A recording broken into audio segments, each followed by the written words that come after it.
Hi, welcome to Textile Update. This is Gwendolyn Hustvedt, and I want to talk to you about protein fibers.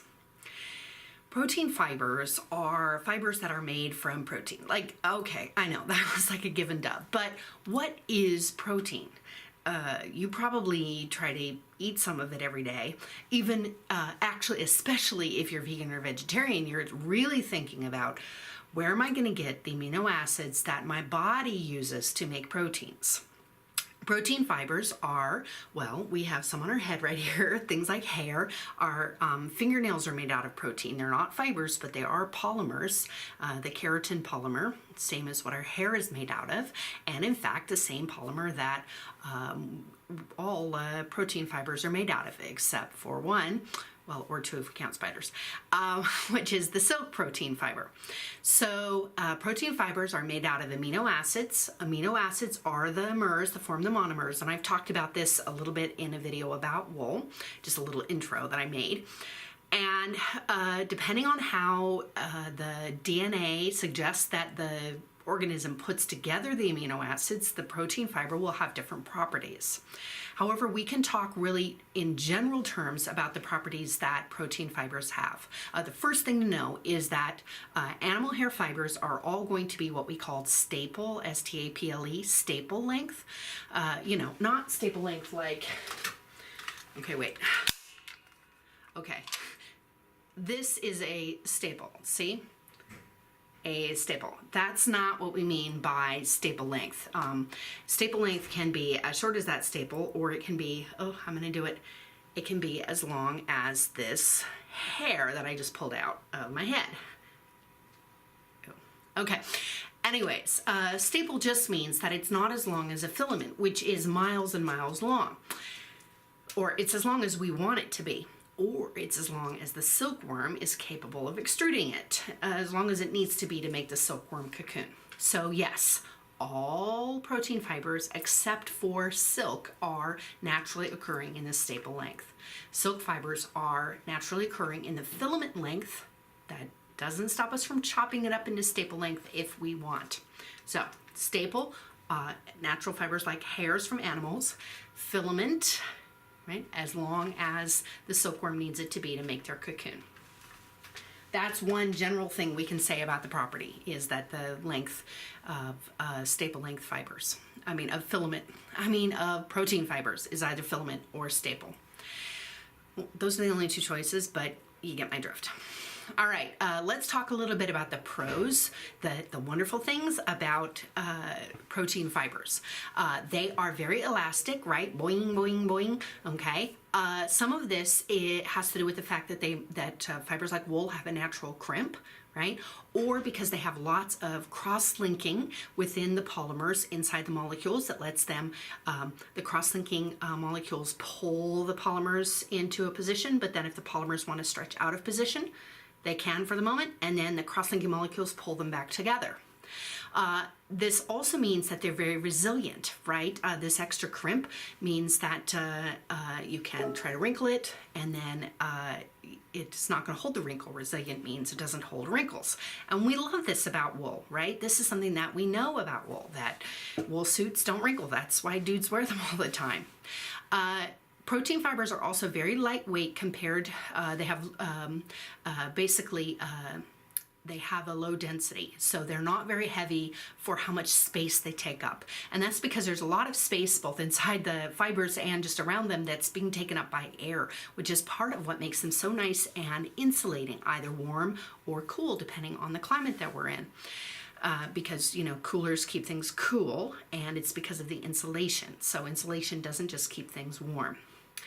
But a really wonderful thing that we love about protein fibers is that they are very absorbent. They have a moisture regain. They can gain their weight in water.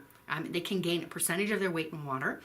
And we measure moisture regain by drying them out completely, either using an oven or a desiccating agent, and weighing them, and then letting them gain as much weight as they want by sucking moisture in from the air, and then weighing them again.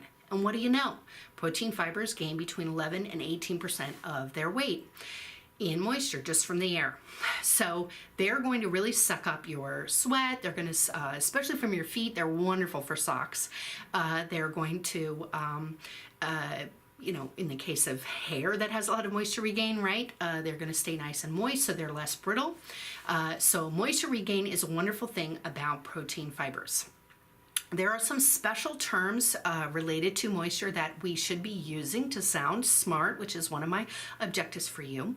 One term is hydrophobic. That means hates water, like phobia means an irrational fear, right? So a hydrophobic fiber hates water. Repeat after me. Protein fibers are not hydrophobic fibers. They love moisture. Hydrophilic means love moisture. Philly, right? You like Philly cheesesteaks? Philly, the city of brotherly love, right? So hydrophilia means that you love water, and protein fibers are hydrophilic. There's a third special term that we need to learn specifically related to wool.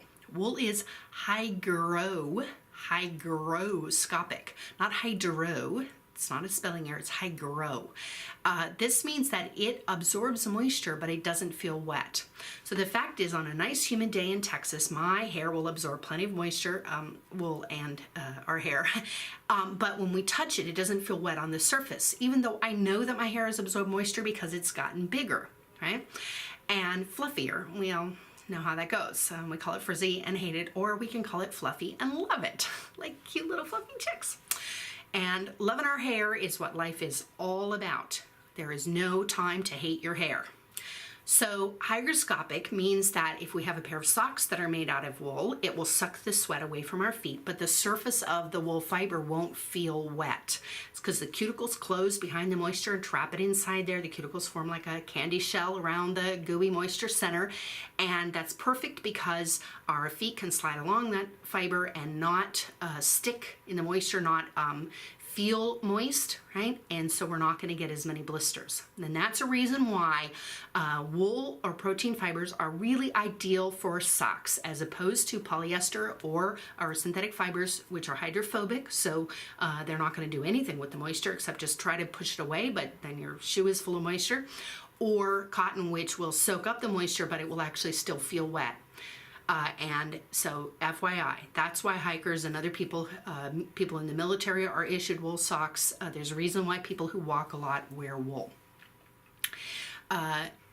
If you are thinking about the moisture properties of something like protein fiber, you've also maybe heard of this term called wicking. Wicking is when capillary action, a chemistry in a little tiny tube, like a vein, capillary. The capillary action is happening on the inside surface of the tube, but it can happen on the outside surface of the fiber. So wicking is when moisture is moved along the surface of the fiber because the fiber is hydrophobic. So the molecules are basically saying, ooh, get away from me, and they're pushing the moisture further along the fiber. Wicking is a claim that hydrophobic fibers make because they can't really make any other claims related to moisture. They hate moisture, right? So their basic claim is, we got it away, right? And whereas hydrophilic fiber will say, we absorbed the moisture. So those are some wonderful reasons to love protein fibers. In the next video, I'm going to talk about maybe some not so cool things, including the whole shrinkage problem, because shrinkage is a problem. Alrighty. Oh, I was going to go with super. What do you think? Super.